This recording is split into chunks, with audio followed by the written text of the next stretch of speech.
ಸರ್ಕಾರಿ ನೌಕರರಲ್ಲಿ ಇವತ್ತಿಗೂ ಇರುವಂತ ಒಂದು ದೊಡ್ಡ ರೋಗ ಅಂತ ಹೇಳಿದ್ರೆ ಭ್ರಷ್ಟಾಚಾರ ಸರ್. ಭ್ರಷ್ಟಾಚಾರ ನಿಮ್ಮ ಒಂದು ಸಂಘಟನೆಗೂ ಭ್ರಷ್ಟಾಚಾರಕ್ಕೂ ಸಂಬಂಧ ಇಲ್ಲ. ಆದ್ರೂ ಕೂಡ ಇಲಾಖೆಗಳಲ್ಲಿ ಬ್ಲಾಕ್ ಶಿಪ್ಸ್ ಇದ್ದೇ ಇರ್ತಾರೆ. ಈ ಒಂದು ಭ್ರಷ್ಟಾಚಾರವನ್ನ ಕಡಿಮೆ ಮಾಡೋದಕ್ಕೆ ನಿಮ್ಮ ಒಂದು ಸಂಘಟನೆಯ ಪಾತ್ರ ಸರ್? ನೋಡಿ, ಭ್ರಷ್ಟಾಚಾರ ಅನ್ನುವಂಥದ್ದು ನಿರಂತರವಾಗಿದೆ. ಯಾರ ನಡುವೆ ಇಲ್ಲ ಅನ್ನೋದನ್ನ ಒಂಚೂರು ನಾವು ಹೇಳ್ಬಿಟ್ರೆ ಅದ್ರ ಬಗ್ಗೆ ಚರ್ಚೆ ಮಾಡ್ಲಿಕ್ಕೆ ಬಯಸ್ತೇನೆ. ಯಾವ ಕ್ಷೇತ್ರದಲ್ಲಿ ಇಲ್ಲ ಅಂತ ಹೇಳಿದ್ರೆ ನಾನು ಚರ್ಚೆ ಮಾಡ್ಲಿಕ್ಕೆ ಸಿದ್ಧಿದ್ದೇನೆ. ಯಾವ ರಂಗದಲ್ಲಿ ಇಲ್ಲ ಅನ್ನೋದನ್ನು ಕೇಳಿದ್ರು ಕೂಡ ಚರ್ಚೆ ಇದ್ದೇನೆ. ಈಗ 5 ಬೆರಳು ಹೆಂಗೆ ಒಂದು ಸಮ ಇರಲ್ವೋ ಎಲ್ಲದರಲ್ಲೂ ಕೂಡ ವ್ಯತ್ಯಾಸಗಳಿರ್ತದೆ. ಹಾಗಂತೇಳಿ ಎಲ್ಲರೂ ಕೆಟ್ಟರೇ ಇರೋದಿಲ್ಲ. ಸಮಾಜದಲ್ಲಿ ಒಳ್ಳೆಯರು ಕೂಡ ಇದ್ದಾರೆ, ಅವರು ಕೂಡ ಇದ್ದಾರೆ. ಎಲೆಮರೆಕಾಯಿಯಾಗಿ ಕೆಲಸ ಮಾಡೋರು ಕೂಡ ನಮ್ಮ ನಡುವೆ ಇದ್ದಾರೆ. ಆದ್ರೂ ಹಾಗಾಗಿ ಸರ್ಕಾರ ಕೆಲಸ ಅಂತ ಹೇಳಿದ್ರೆ ಸರ್ಕಾರಿ ನೌಕರರು ಅಂತ ಹೇಳಿದ್ರೆ ಅದು ಮೇಲ್ವರ್ಗದಲ್ಲಿ ಇರ್ತಕ್ಕಂಥ ಅಧಿಕಾರಿಗಳಲ್ಲಿ ಬಹಳಷ್ಟು ಒಂದು ಭ್ರಷ್ಟಾಚಾರ ಏನಾಗಿದೆ. ಭ್ರಷ್ಟಾಚಾರ ಅನ್ನುವಂಥದ್ದು ಏನಾಗಿದೆ ಅಂತ ಹೇಳಿದ್ರೆ ಅದಕ್ಕೆ ಒಂದು ಸಿಸ್ಟಮ್ ಇರುತ್ತೆ. ಯಾರು ಮಾಡ್ತಾರೆ? ಅವರೊಬ್ಬರೇ ಮಾಡ್ತಾರ? ಅದಕ್ಕೆ ಕಾರಣ ಯಾರು? ಅದಕ್ಕೆ ಕುಮ್ಮಕ್ ಕೊಡೋರು ಯಾರು? ಮತ್ತೆ ಕೊಡುವಂಥವ್ರು ಯಾರು?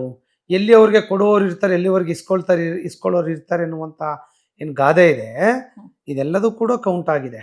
ಸೊ ಹಾಗಾಗಿ ಅದನ್ನು ರದ್ದು ಮಾಡಬೇಕು, ಅದನ್ನು ಒಡೆದೋಡಿಸ್ಬೇಕು ಅನ್ನುವಂಥ ಚಿಂತನೆಗಳು ನಮ್ಮಲ್ಲೂ ಇದೆ. ಲೋಕಾಯುಕ್ತ ಇನ್ಸ್ಟಿಟ್ಯೂಷನ್ ಇರ್ಬೋದು, ಸರ್ಕಾರದಲ್ಲಿ ಎಲ್ಲ ಕಡೆ ಇದೆ. ಬಟ್ ಅದ್ರ ಎಷ್ಟು ಮಟ್ಟಿಗೆ ಆಗ್ತದೆ ಅನ್ನೋದನ್ನು ಯೋಚನೆ ಮಾಡೋದು ಕೂಡ ನಮ್ಮ ಮುಂದೆ ಇದೆ. ನಾವು ಎಲ್ಲ ಕಡೆ ಹೇಳ್ತೇವೆ, ಬೇರೆನೇ ಕಂಪೇರ್ ಮಾಡ್ಕೊಳ್ಳಿ. ಅವನಿಗೊಂದು ಹೊತ್ತಿನ ಊಟ ಇಲ್ಲ, ನನಗೆ ಊಟ ಇದೆ, ಖುಷಿ ಪಡಬೇಕು. ನಮ್ಮ ಮಕ್ಳಿಗೆ ಒಳ್ಳೆ ಶಿಕ್ಷಣ ಸಿಗ್ತಾ ಇದೆ, ಅವನಿಗೆ ಸಿಗ್ತಾ ಇಲ್ಲ, ಖುಷಿ ಪಡಬೇಕು. ಸೊ ಇಂಥದ್ದಿದ್ದಾಗಲೂ ಕೂಡ ಕೈ ಚಾಚುವಂಥ ಪ್ರವೃತ್ತಿಗೆ ನಮ್ಮ ವಿರೋಧಗಳಿದೆ, ನಮ್ಮ ಧಿಕ್ಕಾರವಿದೆ ಅನ್ನುವಂಥದ್ದನ್ನು ಕೂಡ ನಾವು ಬಹಳ ಸಭೆಗಳಲ್ಲಿ ಕೂಡ ನಾವು ಪ್ರಸ್ತಾಪವನ್ನು ಮಾಡಿದ್ದೇವೆ. ಸೊ ಎನಿವೇ ನಡೀತಾ ಇದೆ. ಅದಕ್ಕೆ ಕಾನೂನುಗಳು ಕೂಡ ಆಗಬೇಕು. ನಾನು ಹೇಳಿದ್ನಲ್ಲ, ಕೌನ್ಸಿಲಿಂಗ್ ಸಿಸ್ಟಮ್ ಆಫ್ ಟ್ರಾನ್ಸ್ಫರ್ಸ್ ತಂದರೆ ಭ್ರಷ್ಟಾಚಾರ ತಾನೇ ಕಡಿಮೆ ಆಗ್ತದೆ. ಶಿಕ್ಷಣ ಇಲಾಖೆಯಲ್ಲಿ ಪ್ರತಿ ವರ್ಷ 25-30 ಸಾವಿರ ಜನ ಟೀಚರ್ಸ್ ವರ್ಗಾವಣೆ ಆಗ್ತದೆ.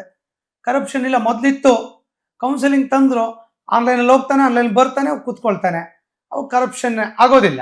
ಆ ಥರ ಎಲ್ಲ ಇಲಾಖೆಯಲ್ಲೂ ತಂದರೆ ಆ ಪ್ರಶ್ನೆಗೆ ಉತ್ತರ ಸಿಗ್ತದೆ. ಅದು ಸರ್ಕಾರದ ನಿರ್ಧಾರ, ನಿಲುವುಗಳಾಗಿದೆ. ನಾವು ಆ ವಿಚಾರದಲ್ಲಿ ಸರ್ಕಾರಕ್ಕೆ ಒತ್ತಡವನ್ನು ಹಾಕ್ತಾ ಇದ್ದೇವೆ.